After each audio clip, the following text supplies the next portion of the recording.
Assalamualaikum warahmatullahi wabarakatuh. Halo teman-teman, pada kesempatan kali ini saya akan menjelaskan tentang alat destilasi. Sebelum itu, saya akan memberikan poin-poin yang akan dijelaskan dalam video ini, antara lain penjelasan tipe dan jenis destilasi dan juga penerapannya dalam bidang pangan. Langsung saja, yang pertama, destilasi adalah metode pemisahan komponen-komponen dari suatu campuran berdasarkan perbedaan titik didih masing-masing komponen penyusun. Pada alat destilasi ini adalah proses memisahkan berbagai komponen larutan cair dengan cara memanaskan cairan untuk membentuk uap dan kemudian dikondensasi sehingga terbentuk cairan. Destilasi pada umumnya diaplikasikan untuk memisahkan campuran zat cair menjadi dua atau lebih produk cair dengan komposisi yang berbeda. Dalam proses destilasi terjadi yang namanya perpindahan massa, di mana massa uap menjadi cair dan massa cair menjadi uap. Massa dengan volatilitas yang rendah dengan titik didih yang tinggi memiliki fraksi berat dan berfase cair, sedangkan pada massa dengan volatilitas tinggi dengan titik didih lebih rendah memiliki fraksi yang ringan dan berfase uap. Destilasi ditujukan untuk memurnikan zat cair pada titik didih dan memisahkan cairan dari zat padat. Uap yang dikeluarkan dari campuran sebagai uap bebas, sedangkan konsentrat yang jatuh sebagai filtrat dan bagian cair yang tidak menguap sebagai residu. Destilat merupakan komponen yang sifatnya mudah menguap, sedang residu berisikan komponen yang tidak mudah menguap.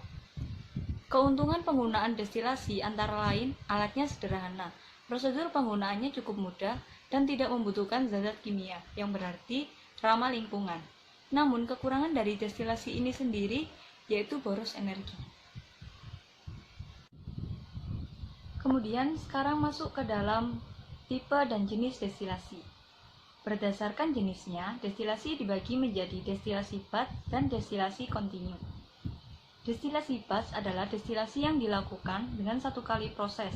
Prosedurnya yakni bahan dimasukkan dalam peralatan, diproses, kemudian diambil hasilnya yang berupa destilat dan residu.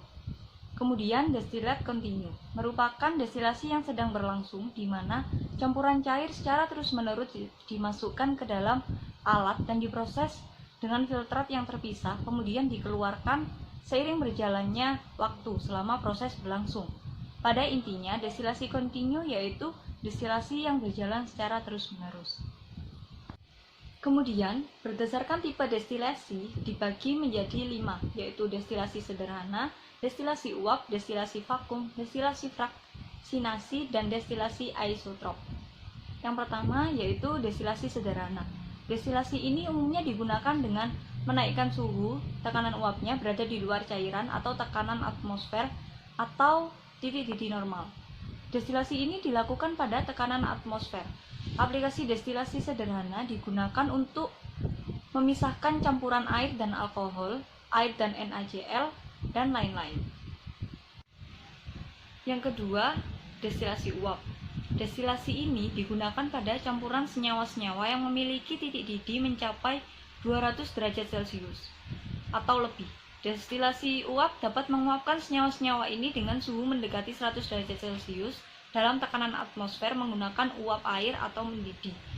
Aplikasi dari destilasi uap adalah untuk mengekstrak beberapa produk alam seperti minyak eukaliptus dari eukaliptus, minyak sitrus dari lemon atau jeruk, dan untuk ekstraksi minyak parfum dari tumbuhan.